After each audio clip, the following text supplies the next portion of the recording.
الحمد لله رب العالمين والصلاة والسلام على خاتم النبيين وخاتم المعصومين أما بعد فأعوذ بالله من الشیطان الرجیم بسم اللہ الرحمن الرحیم۔ محترم سامعین کرام، ہم نے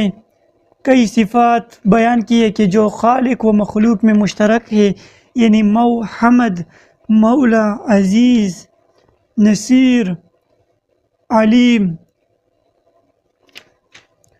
کریم، سمیع، رؤوف، رحیم، عظیم،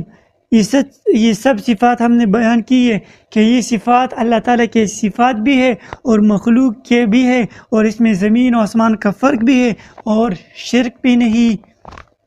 آج ہم جس صفت کے بارے میں بات کریں گے وہ ہے الحکم، یعنی حکم، حکم بنانا یا حکم۔ یہ بھی اللہ تعالیٰ کی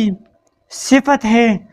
اور ہم کئی آیات اس کے بارے میں پیش کرتے ہیں کہ یہ حکم یہ اللہ کی بھی صفت ہے اور اللہ کے علاوہ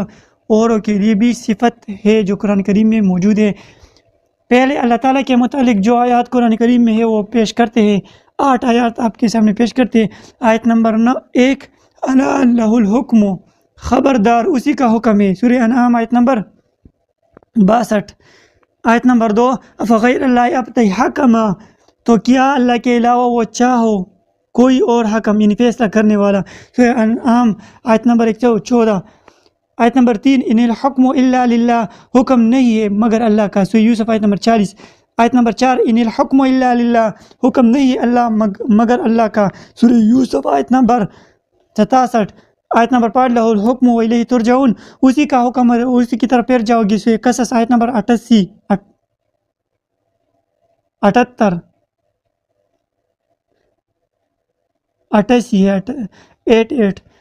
آیت نمبر 6، وَلَهُ الْحُكْمُ وَإِلَيْهِ تُرْجَعُونَ، اور اسی کا حکم ہے اسی کی طرف پھر جاؤ گے، سورہ قصص آیت نمبر 70۔ آیت نمبر 7، فَحُكْمُهُ إِلَى اللَّهِ، تو اسی کا حکم یعنی اسی کا فیصلہ اللہ کے سپرد ہے، سورہ شورى آیت نمبر 10۔ آیت نمبر 8، وَلَا يُشْرِكُ فِي حُكْمِهِ أَحَدًا، اور وہ اپنے حکم میں کسی کو شریک نہیں کرتا، سورہ کہف آیت نمبر 26۔ تو یہ تھے 8 آیات اللہ تعالیٰ کے بارے میں۔ محترم سامعین کرام، ان آیات مبارکہ سے صاف ظاہر ہوتا ہے کہ حکم اللہ کے لیے ہے، یعنی فیصلہ اللہ کے لیے ہے اور وہی حکم ہے۔ آئیے اسی قرآن کریم سے پوچھتے ہیں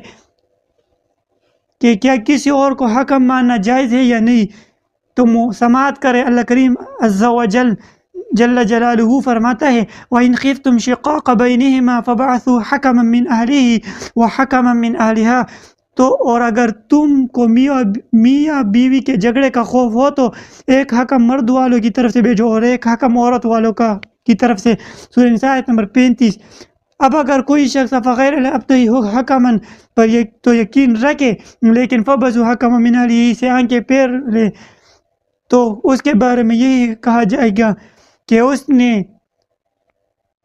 ایک تو یہ کہا جائے کہ افتؤمنون ببعض الکتاب وتکفرون ببعض، کہ وہ قرآن کی ایک آیت کو تو مانتے ہیں دوسرے آیت کا انکار کرتے ہیں، اور دوسرا یہ کہ اس نے خارجیوں کی روش کو اپنا مذہب بنا رکھا ہے، کیونکہ جب حضرت علی شیر خدا رضی اللہ تعالیٰ عنہ نے ایک جنگ کے موقع پر اپنی طرف سے حضرت ابو موسیٰ اشعری رضی اللہ تعالیٰ عنہ کو حکم بنایا، اور حضرت امیر معاویہ رضی اللہ تعالیٰ عنہ نے اپنی طرف سے حضرت عامر بن العاص رضی اللہ تعالیٰ عنہ کو حکم بنایا صلح و معاہدہ کے لیے، تو خارجیوں نے یہی کہا تھا کہ اللہ کے علاوہ کوئی حکم نہیں، یعنی اللہ کے علاوہ کسی کا فیصلہ نہیں۔ خارجیوں کی نظر افغیر اللہ ابتغی حکما پر تو تھی، لیکن فبعثوا حکما من اہلہا پر بالکل نہ تھی۔ اور حضرت علی شیر خدا رضی اللہ تعالیٰ عنہ مبارک نے بھی فرمایا تھا کہ کلمۃ حق نرید بها الباطل، کہ آپ لوگ جو کلمہ پیش کر رہے ہیں، جو قرآن کی آیت پیش کر رہے ہیں، یہ کلمہ حق ہے، اس میں کوئی شک نہیں، یہ اللہ کا کلام ہے، یہ حق ہے، لیکن آپ لوگ جو مراد لے رہے ہو وہ صحیح نہیں ہے۔ اور پھر جب حضرت عباس رضی اللہ تعالیٰ عنہ نے اسی خوارج 12,000 خوارجوں کے ساتھ مناظرہ کیا تھا، اور انہوں نے یہی آیت ان الحکم اللہ پیش کی تھی، تو حضرت عباس رضی اللہ تعالیٰ نے یہی آیت پیش کی، وَإِنْ خِفْتُمْ شِقَاقَ بَيْنِهِمَا، تو ان میں 4,000 یا 8,000 خوارج نے توبہ کیا تھا، اور اہل سنت و جماعت صحابہ کی جماعت کی طرف واپس آئے تھے اس وقت۔ تو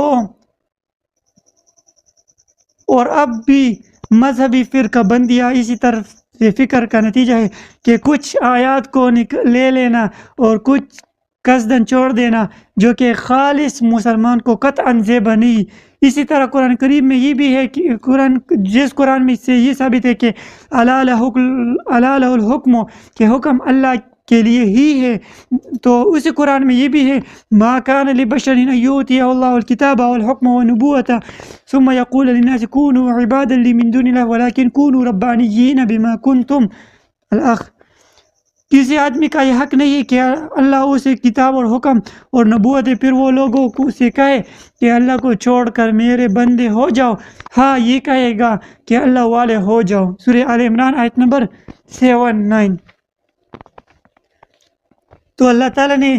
سورہ انعام کی آیت نمبر 84 سے 86 تک حضرت اسحاق، حضرت یعقوب، حضرت نوح، حضرت داؤد، حضرت سلیمان، حضرت ایوب، حضرت یوسف، حضرت موسیٰ، حضرت ہارون، حضرت زکریا، حضرت یحییٰ، حضرت عیسیٰ، حضرت الیاس، حضرت اسماعیل، حضرت یسع، حضرت یونس، حضرت لوط علیہ السلام کا ذکر اور ان کی فضیلت بیان کرنے کے بعد فرمایا اولئک الذین آتیناہم الکتاب والحکم والنبوۃ، کہ یہ ہے جن کو ہم نے حکم اور نبوت عطا کی۔ سورہ انعام آیت نمبر 89۔ تو اگر کسی کو حکم بنانا شرک ہوتا، جس طرح کچھ خارجیوں کا عقیدہ کہ حکم صرف اللہ ہے،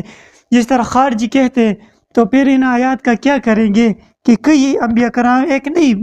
کرام کو اللہ تعالیٰ نے فرمایا کہ ہم نے ان کو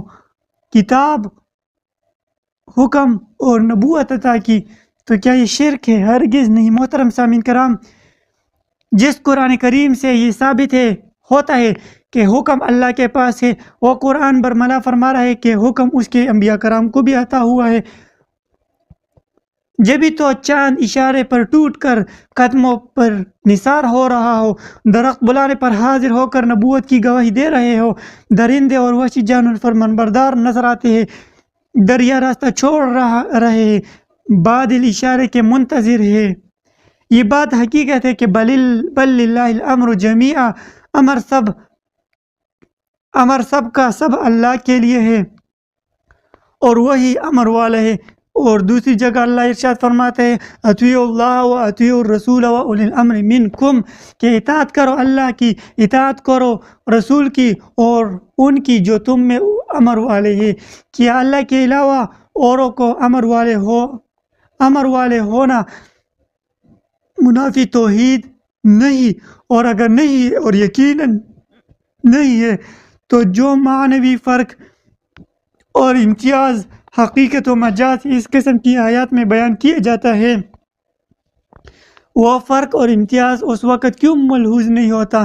جب ہم اللہ تعالیٰ کے اذن و عطا سے اس کے مقبول اور محبوب بندوں کے کمالات و تصرفات پر اعتقاد رکھتے ہیں؟ کیا اس وقت یہ ساری آیات قرآن سے معدوم ہو جاتی ہے، یا اس وقت توحید و شرک کے پیمانے میں تبدیلی رونما ہو جاتی ہے، یا اس وقت معیار کفر و ایمان کسی انقلاب کا شکار ہو جاتا ہے؟ کیا یہ ظلم عظیم نہیں کہ قرآن و حدیث کو بچوں کا کھیل تماشا بنا دیا جائے، حقیقت و مجاز فرق کیا جائے، نعتائی و ذاتی کا فرق کیا جائے، مستقبل و عارضی کی تمیز کی جائے، نہ محدود و غیر محدود کا فرق کیا جائے، فانی و غیر فانی کا لحاظ کیا جائے، اور نہ ہی متناہی و غیر متناہی کا لحاظ کیا جائے، تو اس کا نتیجہ سوائے بے دینی کے اور کیا ہو سکتا ہے؟ اللہ تعالی ہمیں ان خوارج کے شر سے محفوظ فرمائے۔ اللہ سب مسلمانوں کو ان خوارج کی شر سے محفوظ فرمائے جو قرآن کی ایک آیت تو مانتے، دوسری آیت کا انکار کرتے ہیں۔ تو ملتے ہیں اگلی ویڈیو میں اگلے سبق کے ساتھ، تب تک کے لیے السلام علیکم ورحمۃ اللہ۔